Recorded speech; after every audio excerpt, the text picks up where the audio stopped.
Delivery అయిన తర్వాత బాలింతలందరూ అడిగే కామన్ డౌట్ పాలు బాగా రావాలంటే ఏం తినాలి అని. హోల్ గ్రెయిన్స్, గోధుమలు, brown rice, millets, oats, barley water, calcium ఎక్కువగా ఉండే పాలు, హై ప్రోటీన్ డైట్, శనగలు, కందిపప్పు, పెసరపప్పు, మెంతులు నీళ్ళల్లో నానబెట్టుకొని రాత్రిపూట ఉదయం తాగొచ్చు. సోంపు, జీలకర్ర నీళ్ళలో మరిగించి తాగాలి. వెల్లుల్లి, కారం ఎక్కువగా లేకుండా కూరగాయలతో పప్పుతో తీసుకోండి. మునగాకు కర్రీలా కానీ పప్పులా కానీ తీసుకోవాలి. నీరు ఎక్కువగా ఉండే సోరకాయ, బీరకాయ, కీరా దోస లాంటివి కూరగాయలు తీసుకోండి. డ్రై ఫ్రూట్స్ అండ్ నట్స్, బాదం పప్పులు, వేరుశనగ పప్పులు, గుమ్మడి గింజలు, ఆకుకూరలు, పాలకూర, తోటకూర.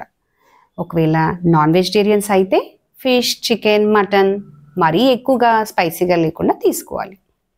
Fresh fruits like banana, apple, orange, papaya.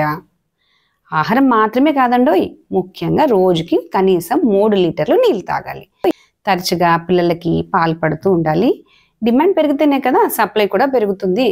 కనీసం 8 గంటలు విశ్రాంతి తీసుకోవాలి. మానసిక ఒత్తిడిని కూడా తగ్గించుకోవాలి. Thank you.